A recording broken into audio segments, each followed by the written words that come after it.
Hello dear students, this is R K Sharma from English word. Dear students, आज मैं कक्षा 12वीं के छात्र छात्राओं के लिए चैप्टर 14 इंडिया विजन 2020 के क्वेश्चन आंसर्स लेकर के आया हूं, जिसके राइटर है डॉक्टर एपीजे अब्दुल कलाम। तो मुझे उम्मीद है कि आपको ये वीडियो बहुत अच्छी लगेगी। यदि आप मेरे चैनल पर नए हैं और आपने अभी तक मेरे चैनल को सब्सक्राइब नहीं किया है तो प्लीज़ उसे सब्सक्राइब करें। साथ ही साथ आप मुझे इंस्टाग्राम पर भी फॉलो कर सकते हैं। तो आइए स्टार्ट करते हैं हमारी आज की वीडियो।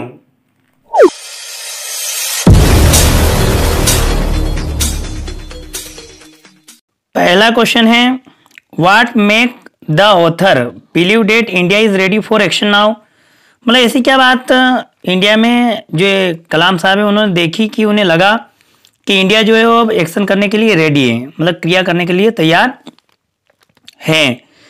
तो आपका आंसर बनेगा द ऑथर बिलीव्स दिस, मतलब ऑथर ऐसा विश्वास रखता है दिस बिकॉज क्योंकि a large part of our population is young and raring for change. क्योंकि हमारी जो पॉपुलेशन है, जनसंख्या है, उसका एक जो बड़ा भाग है वो क्या है, यंग है, युवा है, और वो चेंज मतलब बदलाव के लिए बहुत ज्यादा उत्सुक भी है।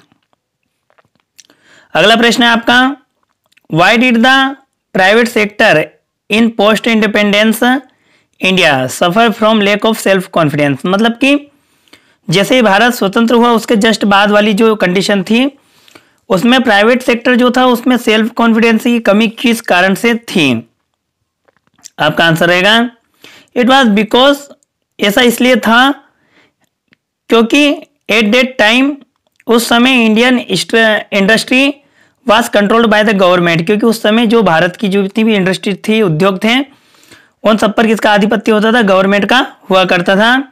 People requires licence and permits to launch new venture. मतलब कि कोई सा भी साहसिक कार्य करने के लिए लोगों को पहले परमिट और लाइसेंस की आवश्यकता पड़ती थी। अगला प्रश्न है, describe the modern achievement of Indians. जो भारतीय लोग हैं आज के, हमारे मॉडर्न, आज के आधुनिक जो हमारे उपलब्धि है, उन उपलब्धियों को आपको बताना है। तो आपका आंसर रहेगा there are the following modern achievements of Indians. भारतीयों के जो आज के आधुनिक जो हमारे जो अचीवमेंट्स हैं, मतलब जो उपलब्धियां है, वो निम्नानुसार हैं। We have launched our own missile, मतलब हमने हमारी स्वयं की मिसाइल लॉन्च कर चुके हैं। और ITs company and auto components manufacturers are among the best in the world. मतलब हमारी आईटी कंपनीज और जो ऑटो कंपोनेंट्स मैन्युफैक्चरर्स की जो कंपनियां हैं, ये दुनिया में अपना एक अलग स्थान बना चुकी हैं। एग्रीकल्चर प्रोडक्शन इज शोरिंग, मतलब जो एग्रीकल्चर प्रोडक्शन है, जो कृषि का जो क्षेत्र है, उसमें भी बढ़ोतरी दिन पर दिन हो रही है। अगला है अवर फार्मास्यूटिकल इंडस्ट्रीज आर। जो हमारा फार्मास्यूटिकल जो इंडस्ट्रीज है वो क्या हो रही है, are capturing world market and are set to invent new drugs. मतलब हमारी जो भी औषधीय जो कंपनियां हैं वो क्या कर रही है, पूरे वर्ल्ड के मार्केट को उन्होंने पकड़ा हुआ है, अपनी एक अलग पहचान बनाई है और नए नए ड्रग्स का आविष्कार करने के लिए वो आज तैयार हैं। Indian professionals are being recognised in their achievements in all part of the world. मतलब पूरी दुनिया में जो हमारा भारतीय जो प्रोफेशनल्स हैं, जो हमारे कार्य करने की जो कार्यशैली, उसको जाना जा रहा है। अगला प्रश्न है, what is the contribution of satellite communication in increasing awareness. मतलब कि जो जानकारी बढ़ी है लोगों की, उस जानकारी में जो सैटेलाइट कम्युनिकेशन है उसका क्या योगदान रहा है। तो आपका आंसर रहेगा सैटेलाइट कम्युनिकेशन से exposed people to existing realities in the world. मतलब वर्ल्ड में, दुनिया में जो वास्तविक जो कार्य हो रहे उससे हमें वो रूबरू करवाती है।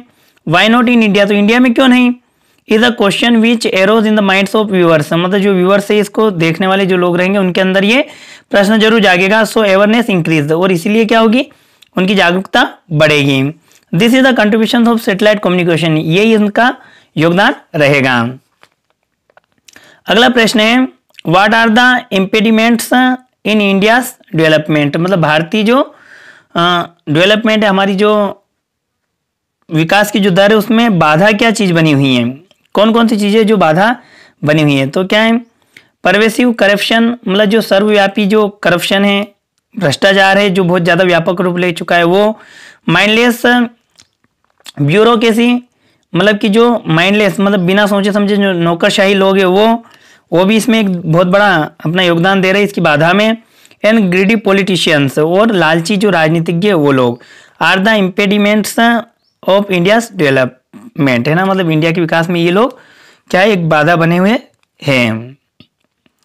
अगला प्रश्न है what place does agriculture occupy in vision 2020, मतलब विजन 2020 में एग्रीकल्चर का क्या स्थान रहेगा। तो क्या है इसका आंसर आपका बनेगा agriculture would have become very remunerative to farmers, मतलब फार्मर्स के लिए बहुत ज़्यादा जो है लाभदायक रहेगी। With the success of the second green revolution, मतलब द्वितीय हरित क्रांति के सफलता के बाद India will have surplus food production to the world, मतलब इंडिया क्या करेगा, जो अतिरिक्त तो उसके बाद में भोजन बचेगा, फूड प्रोडक्शन जो बचेंगे वो पूरे वर्ल्ड को सप्लाई करेगा। After domestic consumption is met, है ना, जो अपनी जो स्वयं की खपत है वो खपत को बचाने के बाद। अगला प्रश्न है what role would Indian industry play in the coming years, मतलब आने वाले कुछ एक सालों में जो इंडियन इंडस्ट्रीज है उसकी क्या भूमिका रहेगी। तो इसका आंसर रहेगा आपका the Indian manufacturing sector will be a major national and world player in machine tools, मतलब मशीन टूल्स में ये बहुत बड़ा मैन्युफैक्चरिंग सेक्टर बन जाएगी। फाउंड्री मतलब कि भट्टियाँ वगैरह भी बहुत ज़्यादा बनेगी। एंड ट्रांसपोर्ट इक्वाइपमेंट, और ट्रांसपोर्ट यातायात के जितने भी जो इक्वाइपमेंट हैं उनके औजार जो है वो यहीं बनेंगे। Many engineering product will be designed and made in India, मतलब कई सारे इंजीनियर के जो प्रोडक्ट हैं उनको डिज़ाइन भी मतलब उनकी रूपरेखा भी यहीं पर दी जाएगी इंडिया में, और उन्हें इंडिया में ही बनाया जाएगा।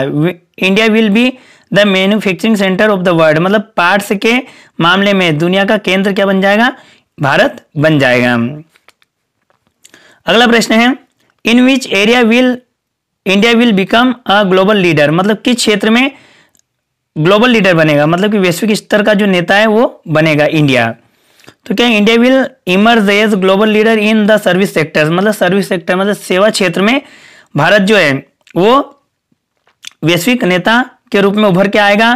Providing excellent services with in the country and outside, मतलब देश के अंदर और बाहर दोनों जगह क्या करेगा, एक्सलेंट सर्विसेज देगा, मतलब अपनी सेवा बहुत अच्छी देगा। अगला प्रश्न है how can good infrastructure contribute to development, मतलब किस प्रकार से जो एक आधारित जो संरचना होती है वो डेवलपमेंट को किस प्रकार से सहायक होती है। जो आधारित संरचना होती है इंफ्रास्ट्रक्चर जो होता है, तो क्या एक good infrastructure fulfils the needs of development, मतलब जो एक अच्छी आधार संरचना होती है वो क्या करती है, फुलफिल करती है, मतलब कि पूर्ति करती है किसकी, द नीड्स ऑफ डेवलपमेंट, मतलब डेवलपमेंट मतलब विकास के लिए क्या क्या चीज़ों की आवश्यकता है उसे वो बताती है पहले ही। अगला प्रश्न है how can we realise the vision, मतलब हम विजन को किस प्रकार से रियलाइज कर सकते हैं, समझ सकते हैं या कैसे कर सकते हैं उसे। तो इसका आंसर रहेगा आपका the vision will not be realised, मतलब कि ये जो होगा उसे ऐसे ही रियलाइज नहीं किया जा सकता स्पॉन्टेनियसली, मतलब वो स्वतः ही नहीं होगा कि अपने आप हो गया। Nor can it be lefted to the government, और ना ही उसे गवर्नमेंट पर छोड़ा जा सकता है, प्लानर्स मतलब योजना बनाने वालों पर, साइंटिस्ट पर, और इकोनॉमिक्स एलोन, और ना ही अर्थशास्त्रियों पर। Everyone has a role to play, मतलब प्रत्येक व्यक्ति को एक रोल दिया है, उसे एक रोल करना ही होगा। Each and every person in India, मतलब भारत का प्रत्येक व्यक्ति को उसे करना ही होगा। वी शुड एक्ट नाउ, हमें अभी एक्ट करना है। एंड प्रीसर्व, और हमें प्रीसर्व करना मतलब कि हमें बचना है, किन चीज़ों से बचना है, मतलब हमें अभी स्टार्ट करना है और हमें बचना भी है। Regardless of any setback we may face along the way, मतलब जो भी हमें समस्याएं आ रही है बीच में उन समस्याओं से भी हमें बच करके रहना पड़ेगा।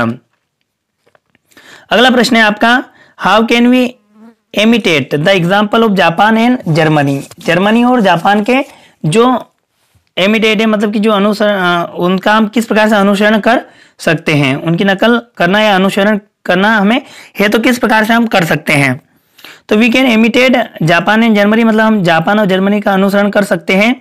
कैसे, who were destroyed by world war, जिन्हें क्या कर दिया गया था, वर्ल्ड वार के द्वारा पूर्ण रूप से डिस्ट्रॉय कर दिया गया था, नष्ट कर दिया गया था।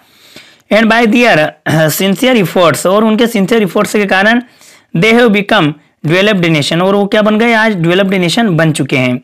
We also must watch their spirit of hard work, मतलब उनके अंदर एक जो भावना है कठिन कार्य करने की, उसे भी हमें समझना चाहिए।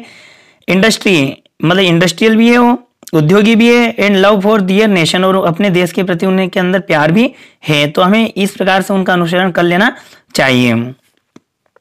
अगला प्रश्न है, how is the Indian IT industry grown, मतलब इंडियन आईटी इंडस्ट्री जो है वो किस प्रकार से ग्रोवन कर रही है, मतलब बढ़ रही है। तो इसका आंसर आपका रहेगा, Indian IT industry has grown from virtually nothing, मतलब कि वो कुछ भी नहीं थी, है ना, लगभग ना के बराबर थी और वो कुछ भी नहीं थी, तो क्या कर रही है, जो उसके बावजूद भी to an Indian industry winning India much global recognise, मतलब भारत के अलावा भी वो वर्ल्ड में, पूरे ग्लोब में क्या कर चुकी है, अपनी एक रिकॉग्निजेशन बना चुकी है, मतलब अपनी पहचान बना चुकी है। अगला प्रश्न है, how can we help in the establishment of a stable framework of government, मतलब जो गवर्नमेंट का एक जो कार्य जो स्थापना करने का जो संस्था है, उसकी एक जो एस्टेब्लिशमेंट है, मतलब एक संस्था है, वो स्टेबल फ्रेमवर्क जो क्या कर रही है, फ्रेमवर्क कर रही है। फ्रेमवर्क मतलब किसी भी कार्य को बना रही है, रूपरेखा दे रही है, उनकी हम किस प्रकार से सहायता कर सकते हैं। आपका आंसर रहेगा, विदाउट ए स्टेबल फ्रेमवर्क, मतलब एक बिना किसके, एक रूपरेखा के, एक अच्छी रूपरेखा के ऑफ गवर्नमेंट की नो डेवलपमेंट इज पॉसिबल, कोई भी विकास संभव नहीं है। The citizens should realise their rights and duties, मतलब जो नागरिकों को अपने कर्तव्य और अपने जो अधिकार है उनका ज्ञान होना चाहिए। Only then the establishment of a stable framework of government is possible, उसी के बाद जो सरकारी जो संस्था है वो अपनी रूपरेखा को स्थायी बना सकती हैं। अगला प्रश्न है आपका, make a list of civic duties as suggested by doctor Kalam, doctor Kalam के द्वारा जो हमारे लिए कर्तव्य बताए गए हैं उन कर्तव्यों को आपको यहाँ पर बताना है। तो आपका आंसर रहेगा, the civic duties which suggested by doctor Kalam are as under, है ना, वो निम्नलिखित है जो दी गई है नीचे। Number 1, participate in civic programmes, मतलब जो भी आपके आसपास प्रोग्राम होते हैं उन प्रोग्राम में हमें भाग लेना चाहिए। Cleaning up a local park, जो हमारा लोकल पार्क है उसे हमें क्लीन करना चाहिए, साफ रखना चाहिए। प्लांटिंग ट्रीज, हमें पेड़ लगाने चाहिए। 4th है, हेल्पिंग अंडर प्रिविलेज्ड चिल्ड्रन, मतलब ऐसे बच्चे जो सुविधा से वंचित रहे उनकी हमें सहायता करना चाहिए। कीपिंग स्कूल कैंपस क्लीन, और हमें स्कूल कैंपस को भी क्लीन रखना चाहिए।